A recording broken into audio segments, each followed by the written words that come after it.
A Ericsson Consumer Lab realizou a pesquisa Hot Consumer Trends 2030, que ouviu mais de 15 mil pessoas entre 15 e 69 anos em 15 grandes cidades do mundo, incluindo São Paulo. Os resultados mostram que, graças à combinação de inovações como a internet das coisas, inteligência artificial, realidade aumentada e realidade virtual, as pessoas já estão vivenciando um pouco do futuro tecnológico que imaginavam há décadas. Hoje, casas inteligentes e assistentes virtuais como a Alexa da Amazon são realidades cotidianas. E para falar sobre assistentes de voz e marketing digital voltado para assistentes virtuais, eu convidei Celso Kitamura, que é engenheiro de computação com pós-graduação em engenharia de software e desenvolvedor de software com foco em assistentes de voz. Celso, como você vê a mudança que estamos passando nos últimos anos com dispositivos cada vez mais conectados, para realizar diversas funções em casa, no carro e em qualquer lugar? Como é que você percebe essa grande transformação? Bom, a gente está indo cada vez mais aí na direção dos filmes de ficção científica, filmes seriados, tipo Star Trek. Inclusive, a Alexa ela foi inspirada nesse seriado. Jeff Bezos, que é o dono da Amazon, é um grande fã dessa série.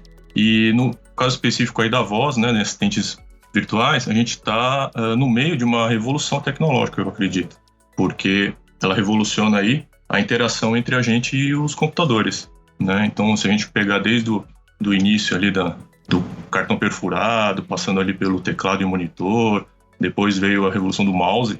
Hoje, é até estranho a gente falar, Antigamente não existia mouse, então é muito difícil. Depois, as telas touch, foi uma outra revolução aí com o iPhone. E agora, com a voz. Então a gente não precisa mais nem olhar para ela para poder interagir com os computadores. É só pedir para ela fazer. Você mencionou um negócio curioso, Celso, que é justamente essa evolução que a gente passa atualmente, nessa, digamos, timeline da tecnologia, e que muitas vezes, sobretudo as novas gerações, acabam não se dando conta, porque elas, digamos, nascem já com o advento daquela tecnologia ativa. E você citou duas delas, você citou o mouse e a tela touch. Essas duas tecnologias a gente sabe que não foram desenvolvidas pela Apple, mas foram, talvez a tela touch um pouco mais, mas o mouse também de alguma forma, foram bastante difundidas ou melhoradas pelos laboratórios, enfim, pelos designers da Apple, Como é que você percebe que esses elementos acabam ajudando na conexão com o tecnológico, uma vez que elas incluem pessoas que habitualmente não estão familiarizadas com tecnologia, A metáfora é: clicar em algo é intuitivo, apertar algo é intuitivo, Diferente do que ficar programando num teclado. A gente está vivendo, digamos, uma nova evolução, que é essa interface da voz? Sim, com certeza, porque é um dos últimos paradigmas aí, da comunicação entre a gente e a máquina, Acho que o próximo passo agora é só por mente, É o pensamento. Alguma interface mental, assim, de você pensar e o computador atender, Eu sei que já existem pesquisas nesse sentido. Como são pesquisas, então provavelmente o cara usa um capacete bem esquisito para poder mapear todas as sinapses aí do nosso cérebro para poder comandar os computadores. Mas é bem interessante o fato da Apple estar presente em pelo menos duas dessas grandes revoluções, Que é o mouse, apesar dela ter copiado da Xerox. Isso.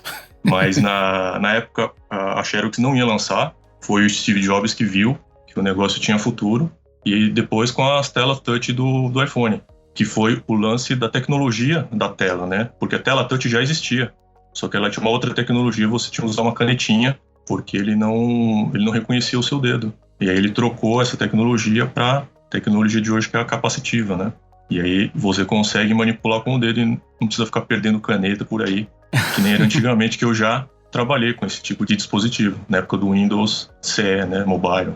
Eu me lembro bastante que os terminais de banco já tinham essas tecnologias de touch, era um negócio absurdo, você tinha que apertar mesmo, parece que você ia afundar o vidro. Isso, Mas eles já tinham esses recursos que eram algo futurista, na época, de certa forma. Você apertar uma tela, essa tela responder a um gesto, já era algo de fato bastante sofisticado. Eu lembro quando era criança de ir no banco com a minha mãe, e a gente ficava lá brincando nos terminais achando que era um videogame aqui.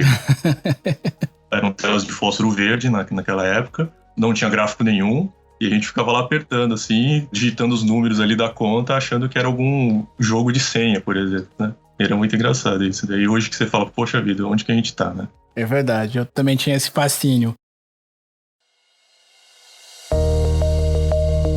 Celso, eu queria que a gente, até para explicar um pouco mais para o nosso ouvinte, né, entrar um pouco nesse tema da assistência de voz, eu queria que você desse um rápido overview, assim, uma passagem geral sobre quais são as tecnologias que a gente tem hoje disponíveis no mercado, né, talvez as 3 maiores que a gente tem aí hoje no mercado, e queria que você explicasse o que significa tecnicamente um assistente de voz. Bom, as assistentes virtuais, elas começaram com a Apple de novo, né? Na época foi a Siri. Depois apareceram os outros, né? Microsoft com a Cortana, Google com o Google Assistente e a Amazon com a Alexa, né? Mas eu acredito que a grande sacada aí da Amazon foi que ela abriu o produto deles para ser desenvolvido por outras pessoas também. Foi mais ou menos o que aconteceu com o Android na época. Qualquer um pode aprender a linguagem de programação, né? No caso o Java, e criar um aplicativo para Android. Né? A mesma coisa com o iPhone. Uma das grandes sacadas aí dessa era dos smartphones, né? E isso com certeza está fomentando aí a comunidade de desenvolvedores, então o pessoal está sempre correndo atrás para melhorar algum aspecto da vida do usuário, seja com automação residencial, seja com alguma informação, né? Sem precisar parar, ligar a tela, né, do smartphone e sair procurando. Perfeito. E também traz um olhar de intuitividade, né? Que a gente não tinha antes, de certa forma, que você tinha que digitar, digamos, numa máquina de busca, né? A busca do Google da vida, você faz ali uma pesquisa e a gente avançou também hoje em dia para uma questão até mais semântica, né? De você perguntar pro dispositivo, né? Antes era basicamente a gente colocava uma palavra-chave, sei lá, imobiliária. Aí ele trazia. Hoje em dia existe uma camada ali de inteligência que é imóveis perto de não sei o que, enfim, a própria máquina de alguma forma acaba entendendo e acaba trazendo um pouquinho respostas, digamos, mais intuitivas. Celso, explica também para o nosso ouvinte um pouco desse olhar de evolução, falando um pouco de machine learning mesmo, né? De como é que se dá, então, esse aprendizado de máquina para a evolução da própria ferramenta em si. Antigamente era bastante complicado, né? Eu lembro que na época do DOS, você sentava no computador e ficava um cursor piscando na sua tela. E se você não soubesse os comandos exatos do DOS para digitar na tela, você não fazia nada. Né? Você ficava olhando para o cursor piscando, né? Depois disso a gente passou para a interface gráfica, então já começou a aparecer alguns elementos ali na tela clicáveis, onde o usuário poderia dar uma fuçada, ver por onde que ele poderia estar navegando, né?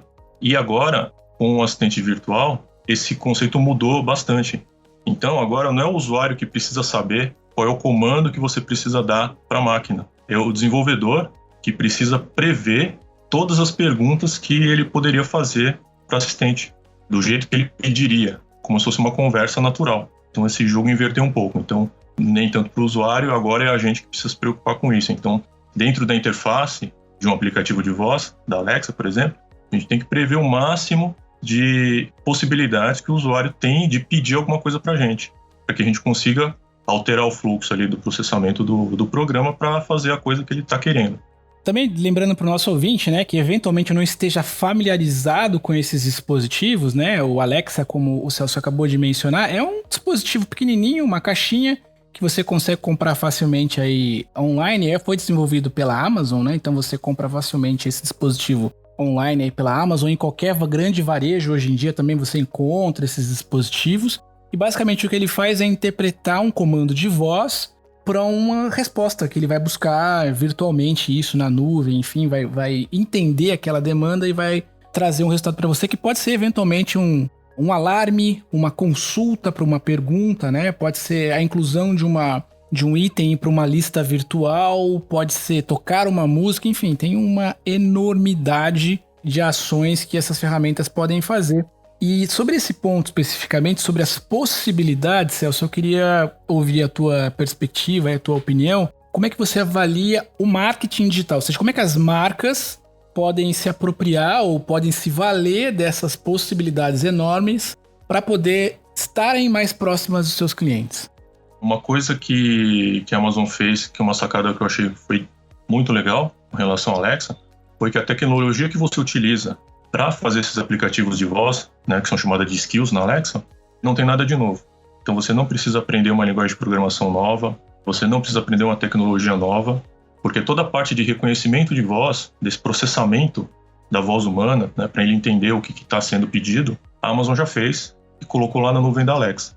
Então quando o usuário pede alguma coisa para a Alexa, o que ela faz? Ela grava essa voz, manda para os servidores da Amazon e lá tem todo um trabalho de reconhecer, né, quais são as palavras que ele disse, em que ordem que ele disse as palavras, para poder tentar chegar no contexto geral e direcionar para o desenvolvedor só a parte que interessa. Fala, olha, ele quer fazer tal coisa, né? Então é bastante sofisticado isso.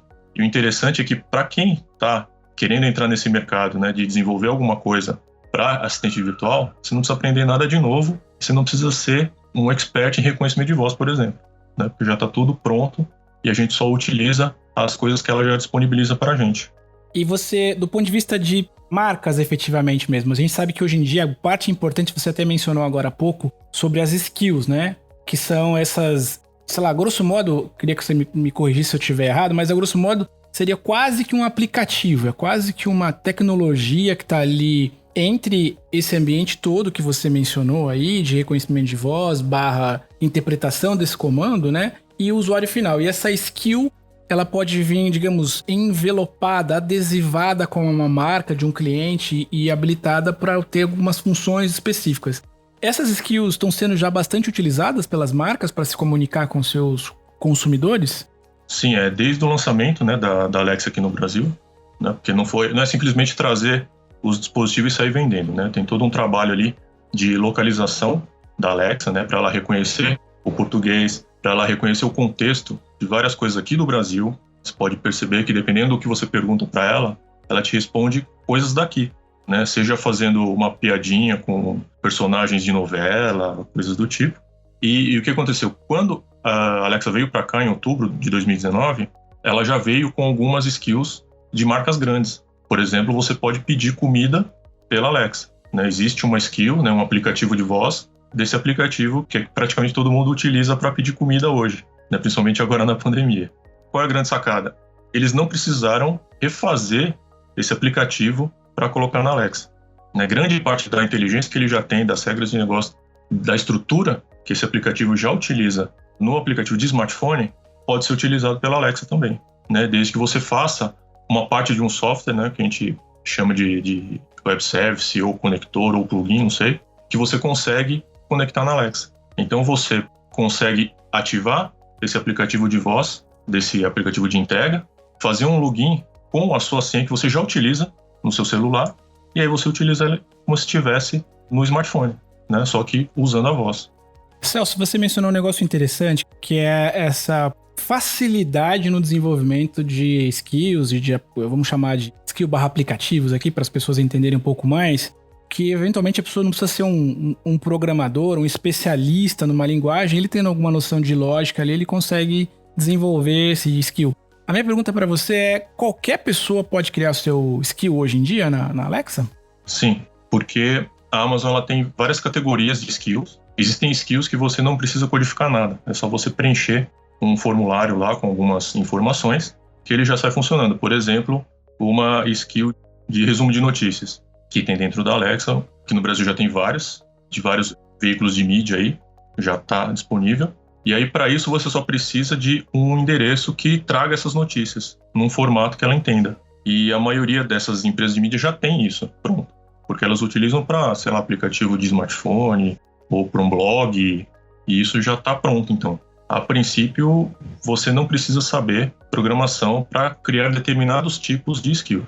Isso é uma excelente porta de entrada para quem está procurando uma forma de geração de renda, né, de algum jeito. Sobretudo nesse momento de dificuldade que a gente está vivendo em razão da pandemia, aí que muitos profissionais acabaram perdendo o emprego. Às vezes pode ser um caminho aí de geração de renda muito conectado com uma coisa absolutamente inovadora, que é assistente de voz, né, e tecnologia.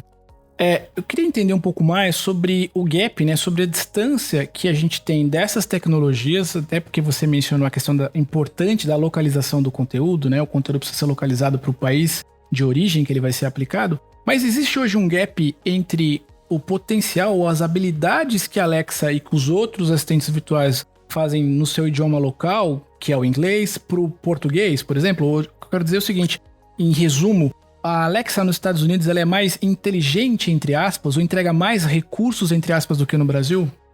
Sim, com certeza.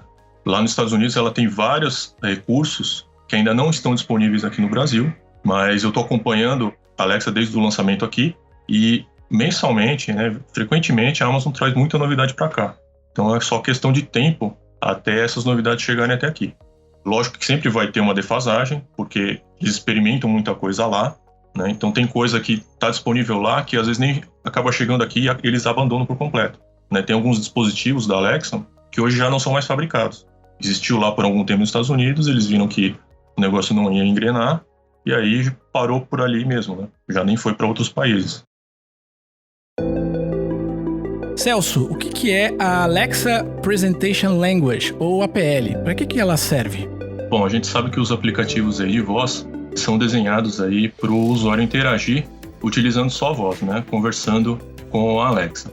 Mas existem dispositivos aí, já lançados inclusive no Brasil, que possuem uma tela, né? Existem TVs aí com a Alexa embutida, existem alguns dispositivos que a Amazon vende lá, que é o Echo Show, que vem com uma tela, e a gente consegue assistir vídeo neles, né? E a Alexa Presentation Language, um protocolo de desenvolvimento aí para que a gente consiga utilizar essa segunda tela para apresentar informações para o usuário. Então, qual é o direcionamento aí da Amazon? Eu faço a sua skill imaginando que o usuário vai interagir apenas com voz, mas você pode utilizar uma tela para apresentar mais informações para esse usuário, né? Eventualmente passar algum vídeo, dar mais detalhes do que ele está pedindo. Posso dar um exemplo aqui de uma skill que compra de passagem aérea, por exemplo. Você responde para o usuário, sua passagem foi comprada, tá tudo ok, legal. Mas você pode usar a tela para dar mais informação para esse usuário, né? Então, o horário do voo, o aeroporto de destino, por exemplo, e detalhar mais essa informação, coisa que na voz iria ficar muito cansativo para o usuário escutar. Então ela é uma nova camada, digamos assim, principalmente de feedback, né, para quem demandou aquele pedido, naquela solicitação. Isso. E que ajuda nessa questão de tornar a comunicação entre pessoa e máquina mais intuitiva, de certa forma, né? Isso, você utiliza a conversa, né, para interagir com o usuário, mas você pode utilizar uma tela se ele estiver utilizando um dispositivo com essa funcionalidade. Bom, aqui no Brasil, a Alexa é muito conhecida por responder perguntas, ler notícias e até, como você bem colocou, fazer uma piadinha ali, cantar e tudo mais. Mas para pais e mães também é possível tornar essa ferramenta como uma ajuda também na hora de entreter os filhos, né? Respondendo perguntas de onde vêm bebês e coisas nesse sentido. Como é que você vê a interação de crianças e adolescentes com assistentes virtuais? Então, é uma coisa bem interessante, né? Porque para eles, a Alexa já está aí sempre, né? Eu tenho um filho pequeno, né, e um sobrinho também, e é muito engraçado ver eles interagindo com a Alexa. Parece que eles estão conversando com alguém, né? Inclusive, eles brigam com ela quando ela não responde o que eles querem. Né? Então, por exemplo, a Alexa, ela imita o Galvão Bueno, faz essas brincadeiras, e eles se divertem. É impressionante, né? E aí tá toda hora pedindo, imita o Galvão Bueno, imita o Silvio Santos, imita o Michael Jackson, não sei o quê, né? E quando ela não entende, né, que às vezes eles falam muito rápido, aí eles ficam bravos, ficam brigando com ela. Isso possivelmente vai ser responsável por a gente conseguir ter um salto ainda maior, né, do ponto de vista não só de aplicação dessas tecnologias, mas sobretudo de desenvolvimento delas mesmo, né, porque essa coisa do estímulo ao que está à sua volta, né, a coisa de ter cada vez mais pessoas utilizando podem ajudar no desenvolvimento não só da aplicabilidade, mas no desenvolvimento da plataforma, né? Sim, com certeza. Bom, como vai ser uma geração que já nasceu com isso, né, já faz parte do dia a dia deles, então com certeza eles vão descobrir novas formas aí de utilizar isso, né? Mesma coisa na nossa geração, que já nasceu com a TV, coisa que não existia na época dos nossos pais, nossos avós. Então eu acredito que com certeza vai ser responsável aí por muita coisa aí no futuro.